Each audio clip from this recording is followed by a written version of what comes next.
Bismillahirrahmanirrahim. Assalamualaikum warahmatullahi wabarakatuh.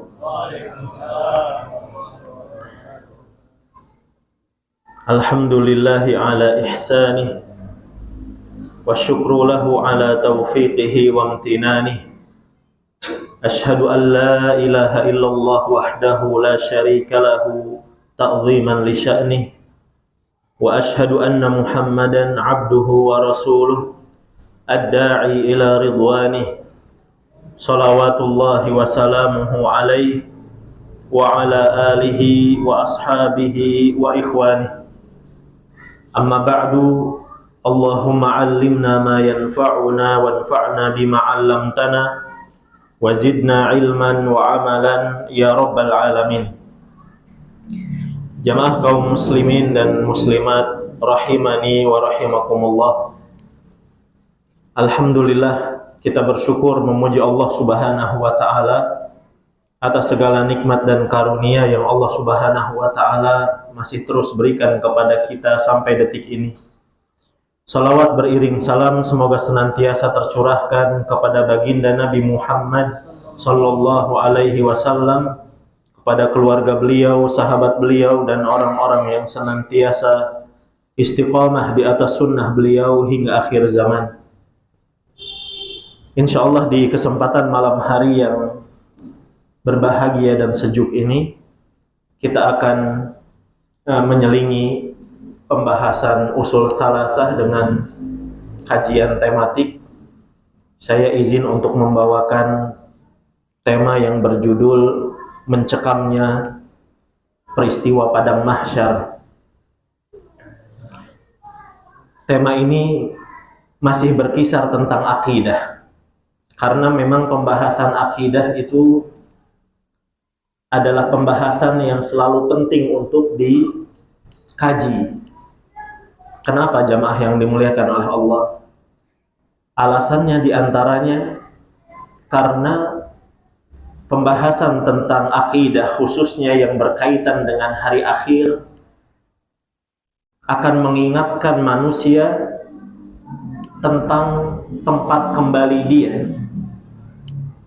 akan mengingatkan manusia tentang tempat kembalinya, yaitu hari kiamat, yang itu adalah kehidupan yang hakiki, kehidupan yang sebenarnya bagi manusia. Allah Subhanahu wa taala berfirman, wa innad daral akhirata lahiyal hayawan, bahwasannya atau sesungguhnya kehidupan hari akhirat itu adalah kehidupan yang sebenarnya, kehidupan yang hakiki. Kemudian pembahasan akidah juga merupakan pembahasan yang penting. Pembahasan hari akhir adalah pembahasan yang penting untuk diingatkan karena bisa memompa semangat seseorang untuk beramal soleh. Nabi SAW setiap kali di banyak hadis ketika ingin memotivasi para sahabat dan umatnya untuk beramal soleh, biasanya diawali dengan apa? Man kana yu'minu billahi wal yaumil akhir. Barang siapa yang beriman kepada Allah dan hari akhir. Mesti seperti itu. Barang siapa yang beriman kepada Allah dan hari akhir, muliakan tamu. Barang siapa yang beriman kepada Allah dan hari akhir, maka hendaknya dia berkata yang baik atau diam.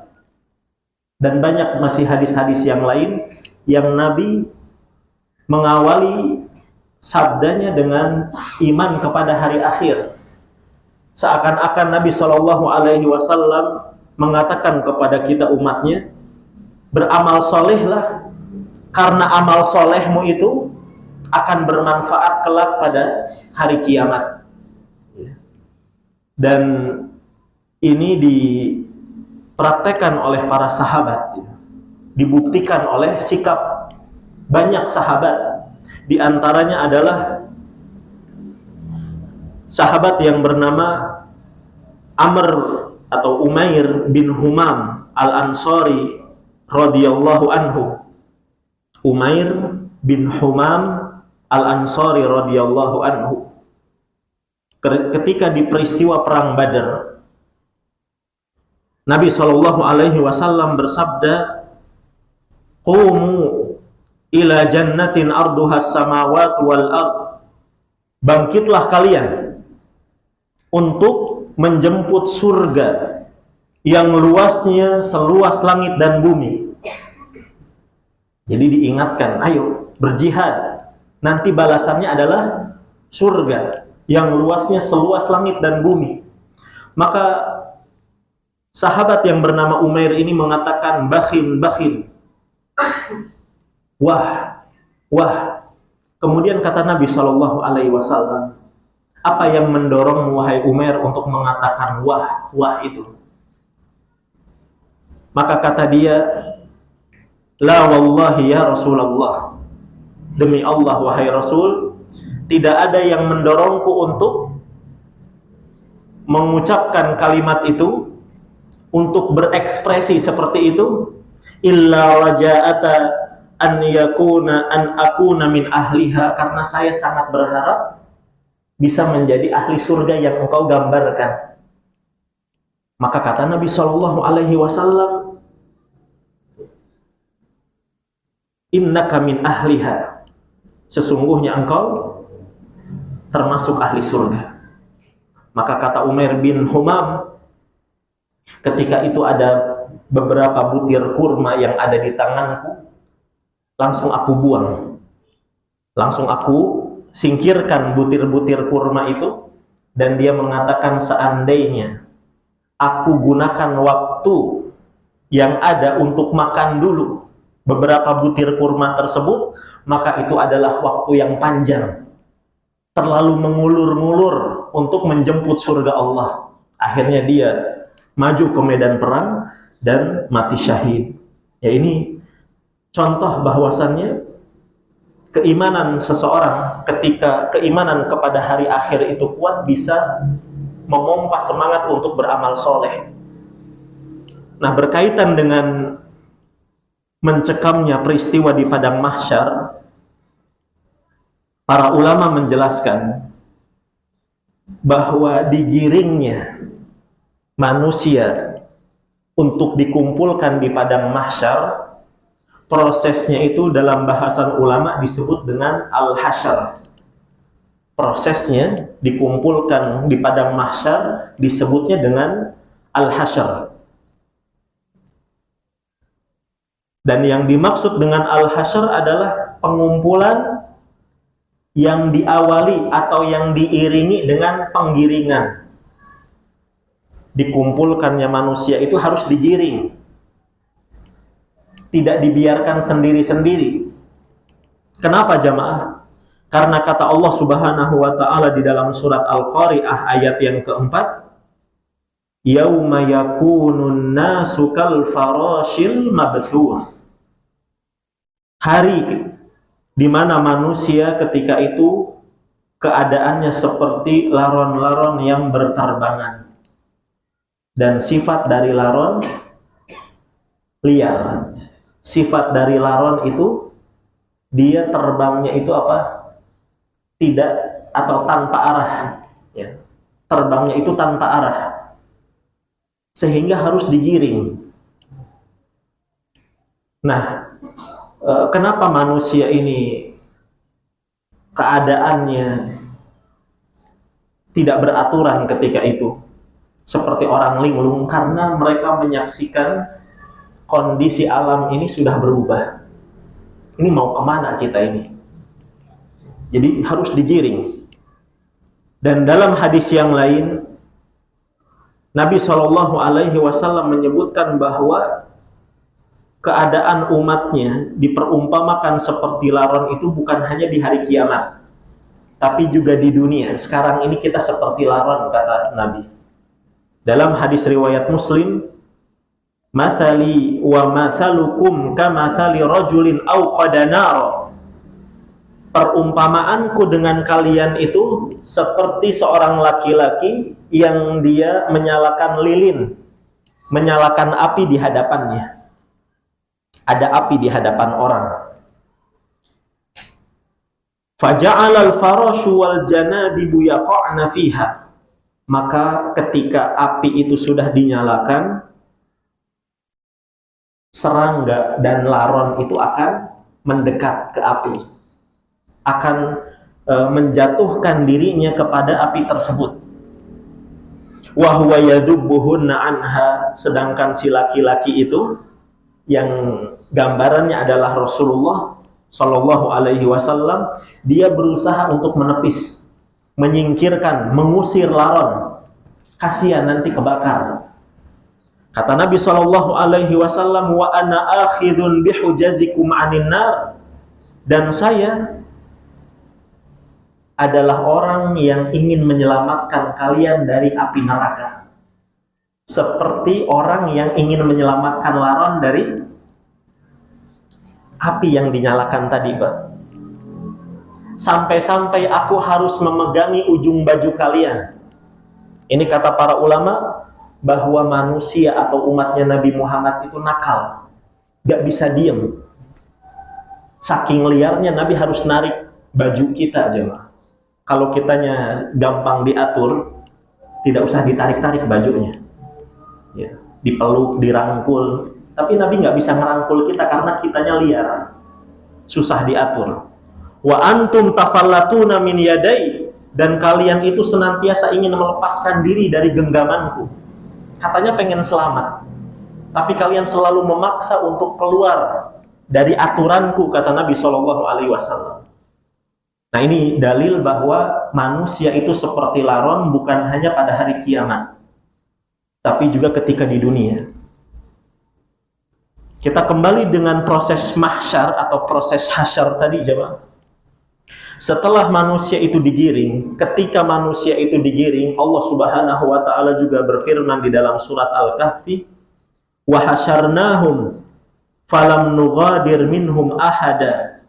Dan kami akan menggiring mereka untuk dikumpulkan manusia itu, dan tidak ada satupun yang tertinggal. Tidak ada satupun manusia yang tertinggal dari penggiringannya Allah Subhanahu wa taala. Dan setelah manusia itu digiring, Allah firmankan di dalam surat Al-Qamar ayat yang ke-7, sifat mereka tidak lagi seperti laron, tapi seperti apa, jamaah? Seperti belalang. Allah berfirman, ka'annahum jaradun muntashir, bahwasannya mereka manusia setelah digiring itu seperti belalang yang berterbangan. Kalau belalang itu kan satu, Pak, dia punya arah terbangnya. Beda dengan laron yang muter-muter nggak tahu arah. Tayyib. Kondisi mahsyar adalah kondisi yang sangat mencekam, jemaah.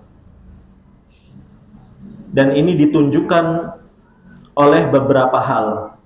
Yang pertama, karena kondisi alam semesta telah Allah rubah. Ketika digiring, ketika awal kali manusia bangkit dari kubur, setelah tiupan sangkakala yang keberapa?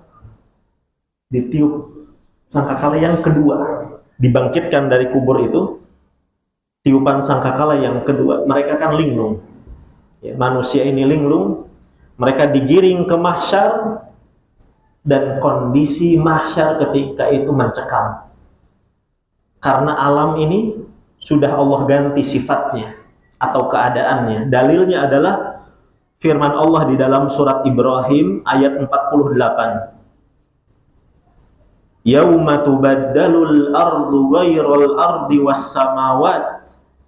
Hari di mana bumi diganti dengan bumi yang lain, dan juga langit diganti dengan langit yang lain. Para ulama berselisih pendapat tentang ayat ini. Sahabat Abdullah bin Mas'ud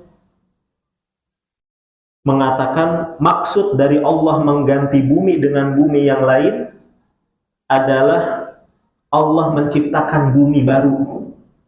Allah menciptakan bumi baru, kata beliau, yang tidak pernah ditumpahkan darah di atasnya. Kalau sekarang kan banyak ya, Pak, darah berjatuhan. pembunuhan.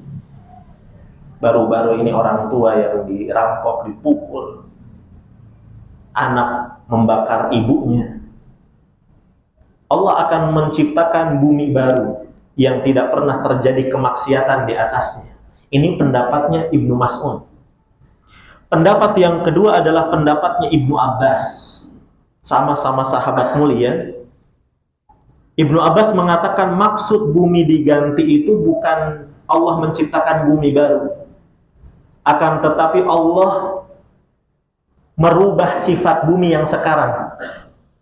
Memodifikasi bumi yang sekarang dengan penampakan yang berbeda.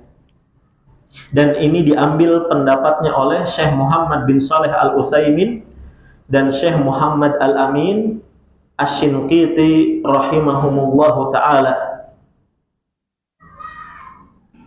Dan juga pendapat yang kedua ini insya Allah lebih kuat ya. Dan saya lebih condong ke pendapat yang kedua memang.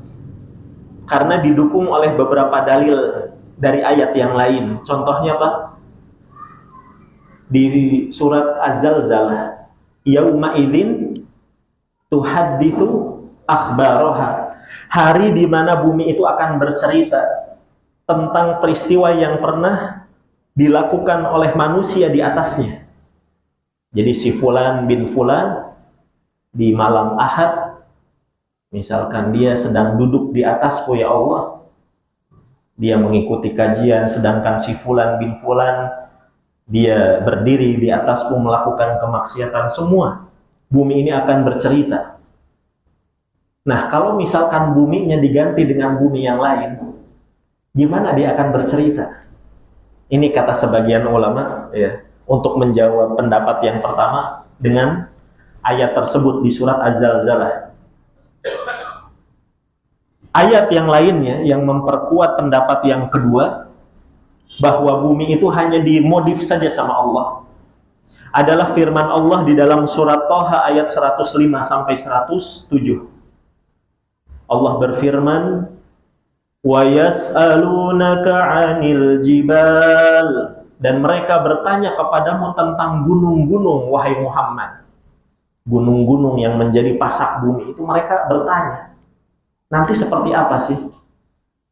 Faqul yansifuha rabbi nasfa, maka katakanlah gunung-gunung itu akan dihancurkan sehancur-hancurnya. Ini peristiwa Allah memodif. Tahapannya Allah akan hancurkan gunung-gunungnya. Fayadharuha qa'an safsafa, dan kami, kata Allah, bumi itu akan dijadikan datar.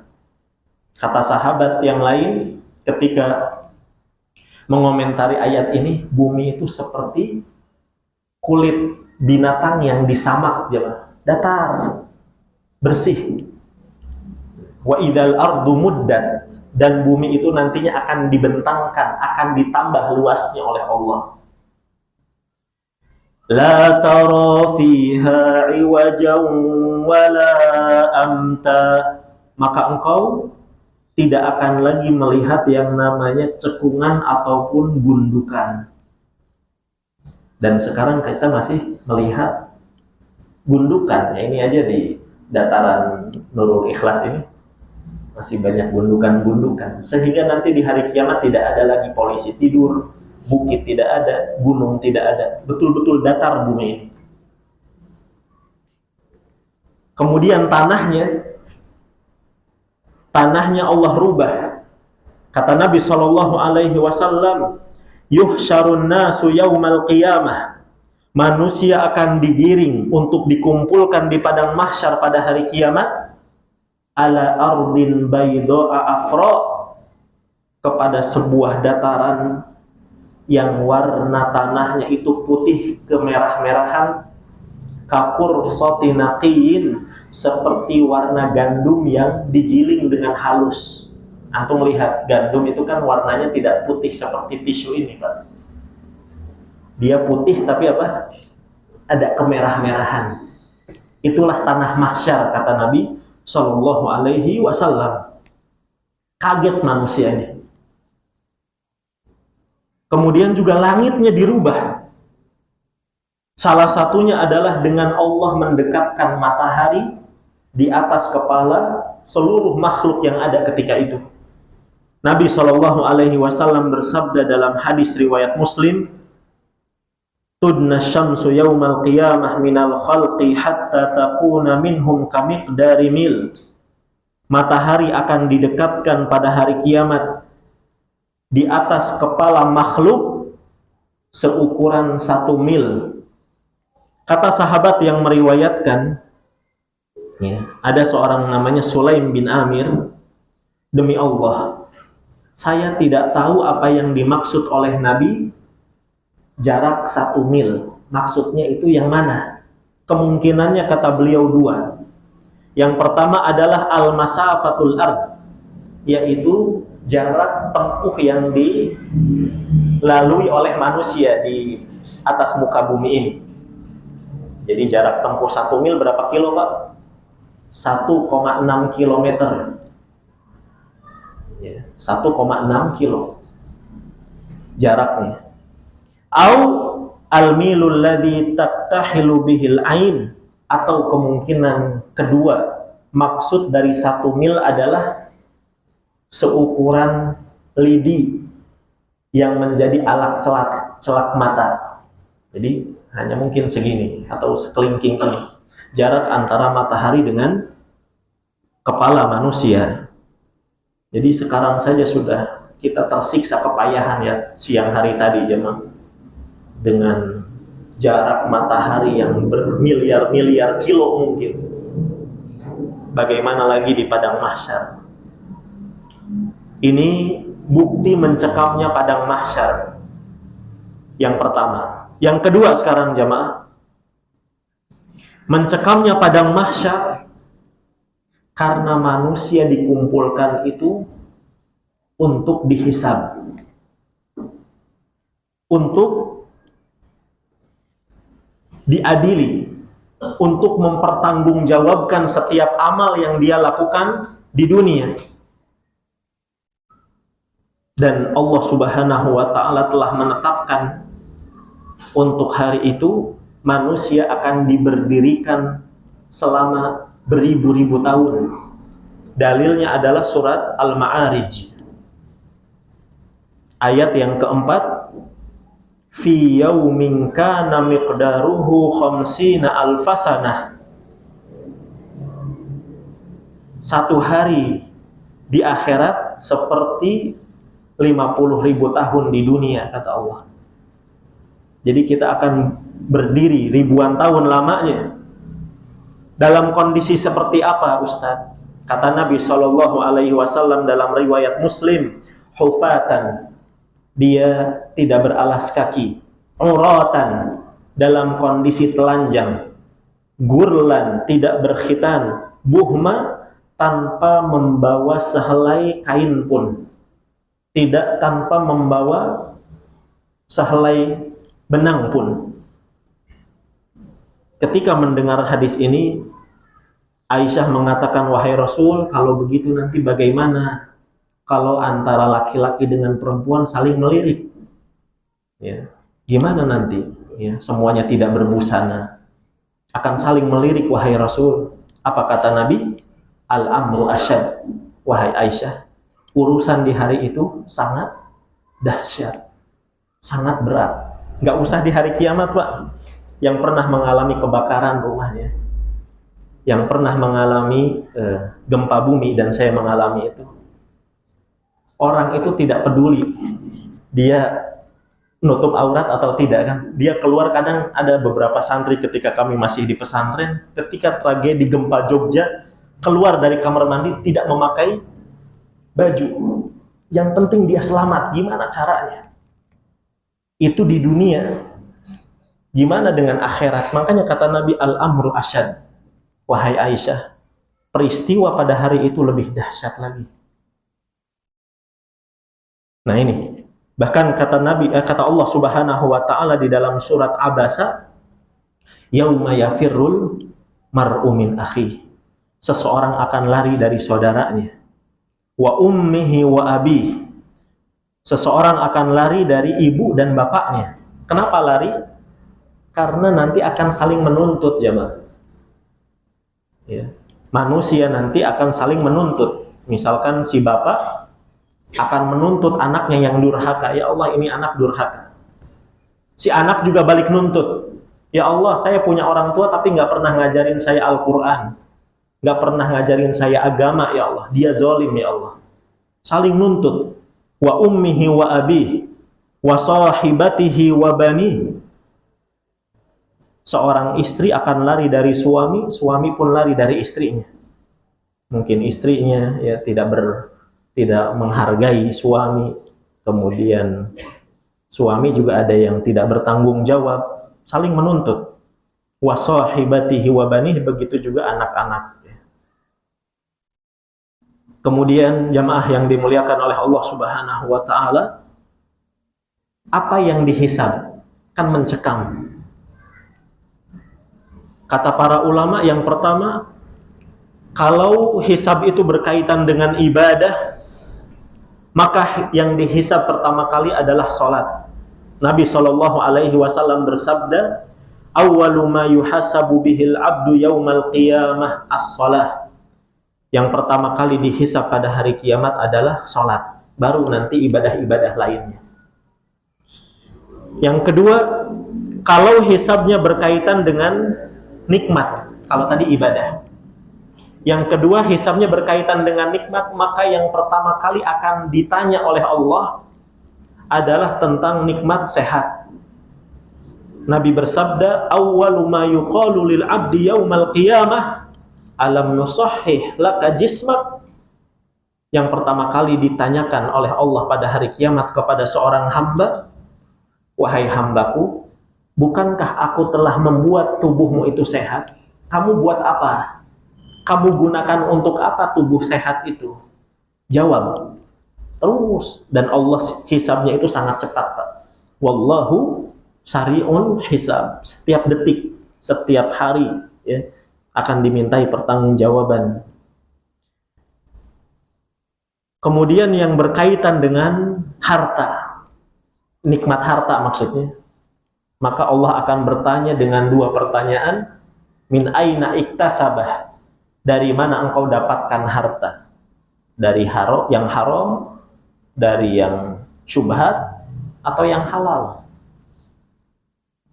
Kata ulama, lewat pertanyaan satu ini saja sudah akan banyak membuat manusia itu binasa. Banyak manusia akan hancur di sini. Kalau seandainya manusia itu selamat, masih ada pertanyaan kedua tentang harta. Apa? Wa fima anfaqah. Kemana kamu keluarkan hartamu? Gaji bulanannya buat apa? Ya. Hanya untuk misalkan melakukan hal yang sia-sia atau untuk ya berinfak di jalan Allah Subhanahu wa taala. Tayyib. Kemudian jamaah yang ketiga, hisabnya apabila berkaitan dengan kezaliman. Maka yang dihisab pertama kali adalah yang berkaitan dengan darah. Yang berkaitan dengan darah. Awwalu ma yuqda yaumal qiyamah ad-dam. Yang pertama kali diadili masalah kezaliman adalah tentang darah. Kemudian yang keempat adalah tentang sosial, muamalah sehari-hari. Ya. Jadi berkaitan dengan muamalah juga kita harus ingat jemaah, kita ini ngaku ahlu sunnah, tapi sebagian oknum mempraktekkan muamalah yang tidak baik ya. Muamalahnya jelek. Kalau ngaku ahlu sunnah itu adalah orang yang bisa menyeimbangkan tiga hal. Yang pertama akidah yang benar, yang kedua adalah ibadah yang benar, dan yang ketiga adalah muamalah yang baik dengan sesama manusia. Enggak membeda-bedakan. Yang penting kan tauhid, Ustaz. Ahlu sunnah, kata Syekhul Islam Ibnu Taimiyah, a'lamun nasi bil haq. Ahlu sunnah adalah orang yang paling ngerti tentang kebenaran, tentang akidah yang benar, tentang ibadah yang benar. wa arhamun nasi bil khalq, dan ahlu sunnah adalah yang paling mengerti tentang muamalah, kasih sayang dengan sesama makhluk. Jangan dipisah-pisah, Pak.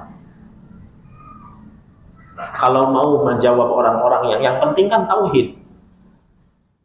Kita lihat di ayat atau di surat-surat Makkiyah, Pak, yang sudah kita belajar tafsirnya.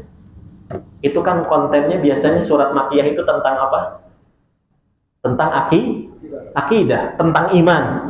Tapi antum coba teliti. Di dalamnya Allah selipkan masalah akhlak. Ayat-ayat tentang akhlak itu Allah selipkan supaya kita tidak lupa. Bukan hanya akidah, bukan hanya ibadah, tapi muamalah antum, muamalah kita semua akan diminta pertanggungjawaban oleh Allah Subhanahu wa taala. Dan Umar bin Khattab radhiyallahu anhu mengatakan, hasibu anfusakum. Hisablah diri-diri kalian sekarang ini ketika di dunia, qabla an tuhasabu, sebelum kalian nanti dihisab pada hari kiamat, yang penyesalan dan tekad untuk berubah itu sudah tidak bermanfaat. Kemudian bukti yang ketiga, yang terakhir, tentang mencekamnya padang mahsyar, bahwa Allah Subhanahu wa taala akan memperlihatkan sebahagian azab untuk ditonton oleh manusia dari zaman Nabi Adam sampai hari kiamat. Jadi ada azab-azab yang Allah perlihatkan untuk ditonton oleh seluruh manusia. Siapa yang akan dipertontonkan azabnya di hadapan manusia di padang mahsyar? Yang pertama, jamaah, orang kafir. Yang pertama adalah orang kafir. Apa azabnya? Yang pertama adalah wajah mereka akan dibuat hitam legam. Allah berfirman di dalam surat Abasa ayat 40 sampai 42. Ayat yang ke-40 sampai 42. Wa wujuhun yauma idzin 'alaiha ghabarah. Ada wajah-wajah pada hari itu, kata Allah, pada hari mahsyar itu ada wajah-wajah yang dipenuhi dengan debu. Di antaranya adalah bapaknya Nabi Ibrahim. Azar namanya, Pak. Azar. Jadi Nabi Ibrahim nanti akan ketemu sama abinya. Kemudian kata Nabi Ibrahim, ya Allah, engkau berjanji, sudah pernah berjanji untuk tidak membuatku sedih. Ya Allah, keadaan bapakku ini sekarang membuat aku sedih. Apa kata Allah? Wahai Ibrahim, sudah terlambat, sekarang adalah hari pembalasan. Maksudnya tidak ada lagi negosiasi. Ya. Kemudian tarhaquha qatarah, kata Allah di ayat ke-41-nya. Wajah mereka itu akan diliputi dengan kegelapan. Jadi kita akan bisa membedakan mana orang beriman dengan orang kafir itu dari warna wajah. Ulaika humul kafaratul fajarah. Mereka adalah orang-orang yang kafir dan durhaka kepada Allah Subhanahu wa ta'ala. Adab yang kedua, jemaah, tentang orang kafir, masih orang kafir, Allah akan membuat mereka berjalan dengan wajah, bukan dengan kaki. Di dalam surat Al-Isra ayat 97, Allah berfirman, wa nahsyuruhum yawmal qiyamati ala wujuhihim umyan wa bukman wa summa. Dan kami akan memahsyar mereka, kata Allah. Kami akan menggiring mereka ke mahsyar, orang-orang kafir maksudnya, pada hari kiamat, dalam kondisi mereka berjalan dengan wajah, dan mata mereka dalam kondisi buta, mulut mereka bisu, dan telinga mereka tuli. Ada sahabat yang mendengar ayat ini langsung bertanya kepada Nabi, ya. Namanya Ada seorang sahabat, kata Anas bin Malik, yang mengatakan, ya Nabi Allah, wahai Nabi Allah, bagaimana mungkin orang kafir nanti jalannya pakai wajah gitu? Kok ada orang yang nanti jalannya itu dengan wajah, bukan dengan kaki? Apa jawaban Nabi? Alaihissalladzi amsyahu ala rijlaini fid dunya qadiran ala an yamshiyahu ala wajhihi yaumal qiyamah. Bukankah Tuhan yang bisa membuat seseorang itu berjalan dengan kedua kakinya, dia adalah Tuhan yang sanggup membuat manusia berjalan juga dengan wajahnya. Jadi Allah yang membuat manusia itu sanggup berjalan dengan kaki, nanti juga Allah yang membuat manusia itu berjalan dengan wajahnya. Ya.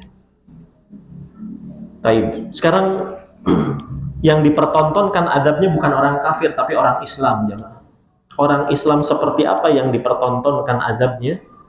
Yang pertama yang sombong, yang angkuh.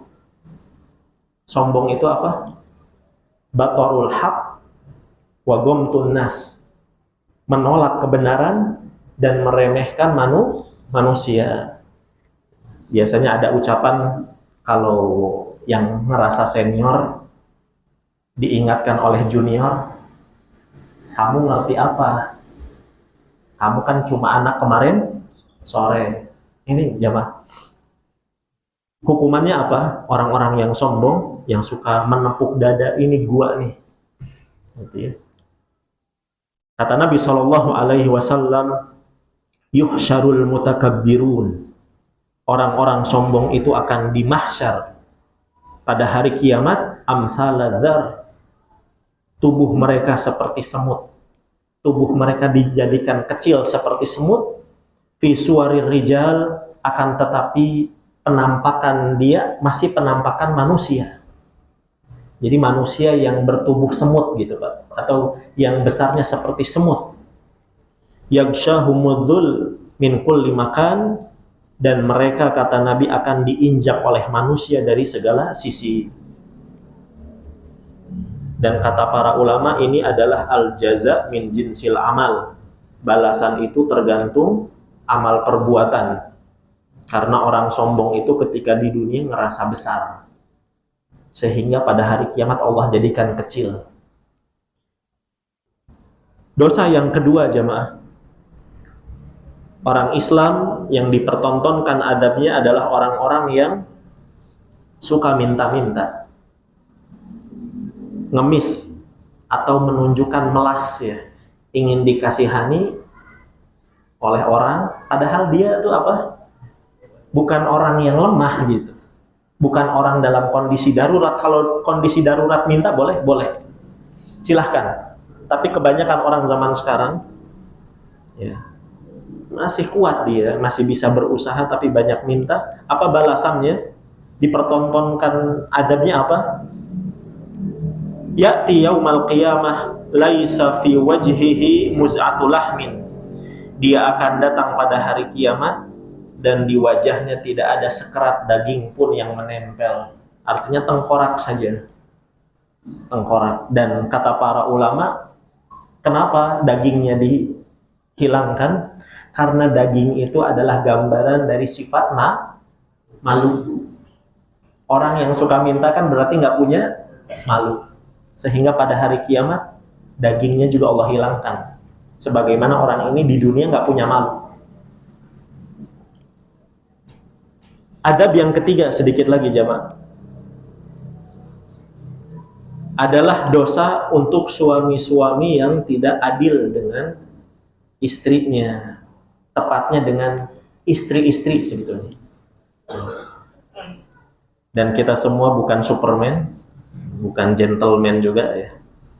Jadi, kata Nabi SAW, barang siapa yang memiliki dua istri, ngkana lahum ro'atan, dia condong kepada salah satunya, ja'a yaumal qiyamah ahadu shiqqaihi ma'il, dia akan datang pada hari kiamat di padang mahsyar dengan berjalan miring, tidak normal ya. Dan itu adalah kehinaan. Kemudian yang terakhir yang bisa disampaikan, kita nanti jeda azan isya terlebih dahulu, yaitu azab untuk orang yang suka merampas tanah. Merampas tanah itu gimana maksudnya? Geser patok lah. Atau sekarang biasanya bangun rumah ngambil jalan sedikit gitu ya, 1 meter atau berapa meter. Atau ada mafia-mafia tanah katanya yang datang ke pengadilan membawa dokumen palsu untuk merampas harta orang. Apa adabnya? Dalam hadis riwayat Bukhari, man zalama qiyadha shibrin tuwaqahu min sab'i ardin. Barang siapa yang berbuat zalim, mengambil tanah manusia walaupun hanya sejengkal, jemaah, bukan semeter, sejengkal saja, maka Allah akan timpakan kepada punggungnya 7 lapis bumi. Allah Subhanahu wa ta'ala akan menimpakan kepada dia 7 lapis bumi. Sudah masuk Indonesia? Berapa menit lagi, Pak? 2 menit lagi. Baik. Selanjutnya kita berpindah ke poin. Dalam kondisi yang mencekam itu ternyata ada pihak, ya, ada hamba-hamba Allah yang diberikan kehormatan. Sekalipun mahsyar itu mencekam, tapi ada sebagian hamba yang mendapatkan kehormatan dari Allah Subhanahu wa ta'ala. Ketika manusia ya merasa kepanasan, kemudian dalam riwayat mereka ditenggelamkan dengan keringatnya masing-masing sesuai dengan kadar dosa.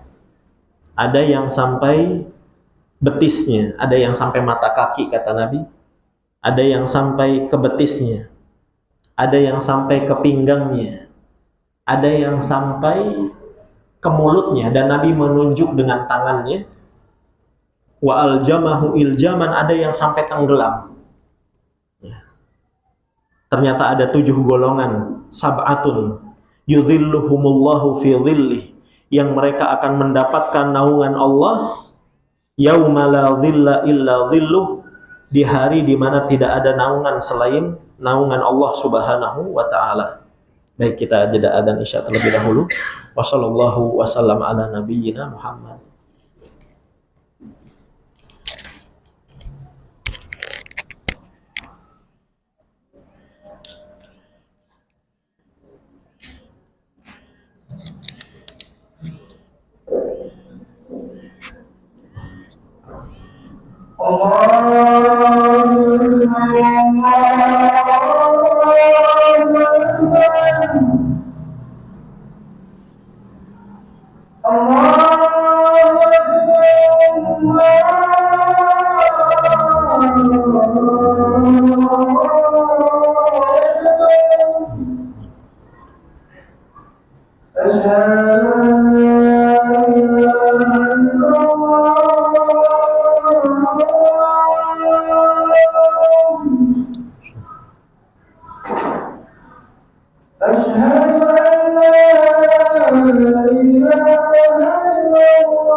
Sedikit melengkapi jamaah. Bismillah, alhamdulillah, wassalatu wassalamu ala rasulillah, amma ba'd.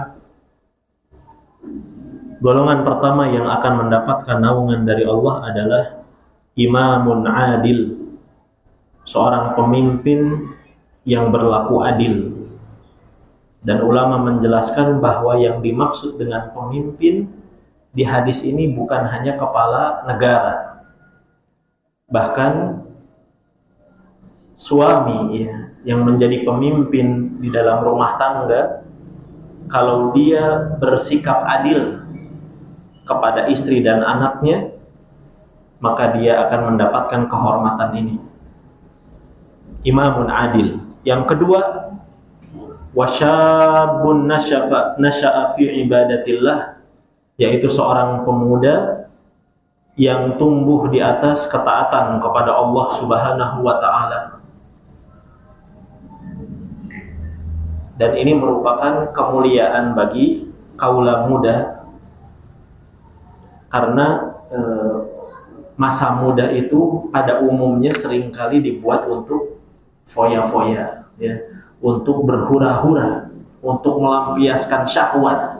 Syahwatnya sedang bergejolak. Tapi ada pemuda-pemuda yang mereka berusaha menundukkan hawa nafsunya dan lebih mengutamakan ridha Allah, maka mereka akan mendapatkan keutamaan yang disebutkan dalam hadis ini. Yang ketiga, golongan ketiga adalah rajulun qalbuhu muta'alliqatun atau muta'alliqun bil masajid, laki-laki yang hatinya selalu rindu, selalu terpaut dengan masjid, dengan rumah di antara rumah-rumah Allah. Maksudnya rindu itu bagaimana? Maksudnya rindu, kata para ulama, selalu ingin berjamaah sholat di masjid, ya. Antusias untuk memenuhi panggilan adzan, selalu rindu untuk memakmurkan masjid dengan tilawatul Quran, dengan zikir, kemudian juga dengan suasana-suasana kajian, dia mengambil faidah. Nah ini, kalau ada orang yang di dalam hatinya selalu rindu dengan suasana masjid yang seperti itu, maka dia akan mendapatkan naungan dari Allah Subhanahu wa ta'ala pada hari kiamat. Yang keempat jamaah, wa rajulani tahabba fillah, dua orang yang saling mencintai karena Allah.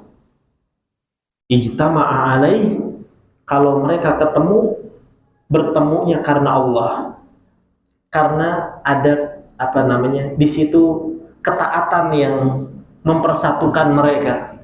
Misalkan ada jamaah Cipayung dengan Ciracas, kita kajian ya, janjian sama-sama nanti kita hadir di kajian masjid A misalkan. Nah ini berarti dia berkumpul karena Allah. Waftaraqa alaih, dan seandainya pun berpisah, mereka berpisah untuk sesuatu karena Allah Subhanahu wa ta'ala. Dan yang seperti ini langka jemaah. Yang mengatakan langka siapa? Ibnu Abbas.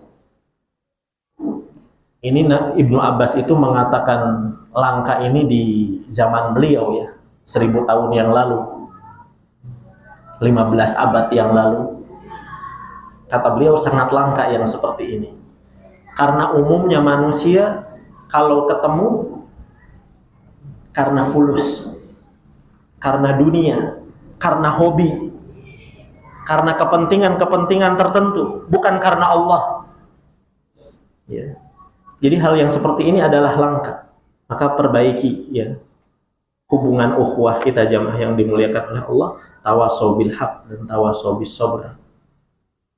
Kemudian yang kelima, Warajulun da'athum ra'ah, ada laki-laki yang diajak berzina.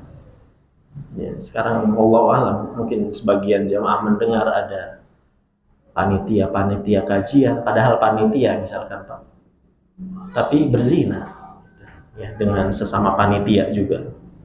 Jadi ada laki-laki yang diajak berzina oleh seorang perempuan, kata Nabi, yang dia memiliki daya tarik dari sisi kecantikan dan misalkan kedudukan. Da'athum ra'ah dzatu mansibin wa jamal, dia memiliki daya tarik. Nah, laki-laki ini apa? Dia tidak mau. Dia menolak ajakan wanita tersebut untuk berzina. Jadi ajakan wanita itu dia kalahkan dengan rasa takutnya kepada Allah. Dia katakan, inni akhafullah, sesungguhnya saya takut kepada Allah Subhanahu wa ta'ala. Golongan yang keenam adalah laki-laki atau orang yang berinfak, bersedekah dengan ikhlas. Saking ikhlasnya, kata Nabi, gambarannya adalah seperti hatta la ta'lama shimaluhu ma tunfiqu yaminuhu, sampai-sampai tangan kiri tidak mengetahui apa yang dikeluarkan oleh tangan kanan. Ini gambaran saking ikhlasnya orang yang bersedekah. Jadi dia tidak mau, dia sangat menghindari sorot atau pandangan manusia. Dia tidak ingin ya setiap gerak-gerik sedekahnya itu didokumentasikan. Saya mau sedekah Jumat, dokumentasi dulu. Saya ingin santunan ke anak yatim, selalu dokumen. Tidak mesti, jemaah. Tidak harus seperti itu. Dahulu para salaf kalau mereka ingin membantu orang miskin, mereka antarkan gandum, kalau sekarang beras, minyak, ke rumah orang miskin itu di tengah malam. Dia ketok, kemudian dia pergi. Orang miskin ini nggak tahu ini dari siapa. Cukup Allah menjadi saksi. Yang ketujuh, yaitu adalah seorang laki-laki yang dzakarallahu khalian, dia mengingat Allah dalam kondisi sendiri. Dia mengingat kebesaran Allah, dia merenungi dosa-dosanya yang begitu banyak kepada Allah, dia merenungi kurangnya penghambaan dan peribadatan dia kepada Allah, kemudian perenungannya itu membuat air matanya menetes. Ya. Dan ini bukan hanya untuk orang yang seperti ini, bukan hanya mendapat naungan ya, bahkan matanya akan diharamkan untuk disentuh oleh api neraka. Nah, maka ini 7 golongan yang akan mendapatkan keistimewaan dan kehormatan di padang mahsyar yang sangat mencekam. Demikian jamaah yang bisa kita pelajari. Sebelum ditutup, barangkali ada pertanyaan dari jamaah, dipersilakan. Ya, Pak. Pada mahsyar itu kita dihisab oleh Allah. Apakah Allah melibatkan para malaikat untuk menghisab makhluknya? Yang pertama. Yang kedua, bagaimana kondisi orang kafir, apakah tak dihisab atau bagaimana? Sebagai terakhir, Pak, yang 7 golongan tak saya tulis, yang ini rata-rata laki-laki, Pak. Pertanyaan saya, bagaimana dengan wanitanya? Ya. Ya. Masya Allah. Berat pertanyaan Pak Hakim. Jazakallahu khairan. Yang pertama, apakah Allah Subhanahu wa ta'ala ketika menghisab itu melibatkan malaikat?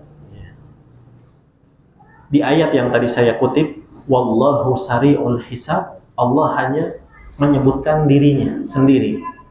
Allah itu hisabnya sangat cepat.